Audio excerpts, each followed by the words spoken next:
கிளப்புக்கு தான் போறேன். நான் போறதே கிரையிங் கிளப் தான். அங்க எல்லாம் கும்பல் கும்பலா கட்டி பிடிச்சு அழுவாங்க. என்ன கிரையிங் கிளப்பா?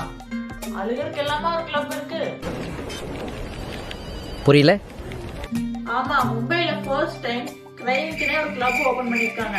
அங்க போய் நம்ம மனசு விட்டு அழுகிறதுக்காகவே ஒரு கிளப். அங்க டீ அண்ட் டிஷ்யூ பேப்பர்லாம் கொடுப்பாங்க.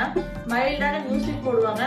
அதை கேட்டா நமக்கு இன்னும் எக்ஸ்ட்ரா அழுகதான் வரும். நீ சொல்றது கேட்டாலே ஆச்சரியமா இருக்கே. உலகத்துல இதான் ஃபர்ஸ்ட் டைம் போல. இது இந்தியாவுக்கு தான் புதுசு. இந்தியால ஃபர்ஸ்ட் டைம் மும்பைல ஸ்டார்ட் பண்ணிருக்காங்க. இது ஒரு ஜாப்பனீஸ் ட்ரெண்ட். ஜாப்பனீஸ்ல டிஎஸ் சீக்கிட்னு சொல்லுவாங்க. ரொம்ப வருஷமா இருக்கு. இது ஸ்ட்ரெஸ் ரிலீஃப் மெத்தடுக்காக யூஸ் பண்ணிக்கிறாங்க. ஜப்பான்கார என்னென்னமோ கண்டுபிடிக்கிறா. இது ஜப்பான்காரனுக்கு ஒரு வேலையே இல்ல. தினசா கண்டுபிடிப்பாங்க. சரி, நான் ஒரு 4 ஃப்ரெண்ட்ஸ கூப்பிட்டுருக்கேன். நீயும் வரியா? எல்லாரும் போய் நல்லா அழுதுட்டு வரலாம். இதனால ஹாப்பி ஹார்மோன்ஸ் கூட சுரக்குமா. ஆனா என்ட்ரி ஃபீ 500 ரூபாய் மட்டும் நீ கொடுத்துரு. என்ன அதுக்கும் பணம் கேட்கறாங்களா?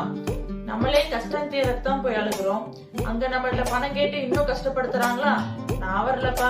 அதுக்கு எங்க வீட்டு பாத்ரூம்லயே உட்காந்து அழுதுட்டு போயிடுறேன்.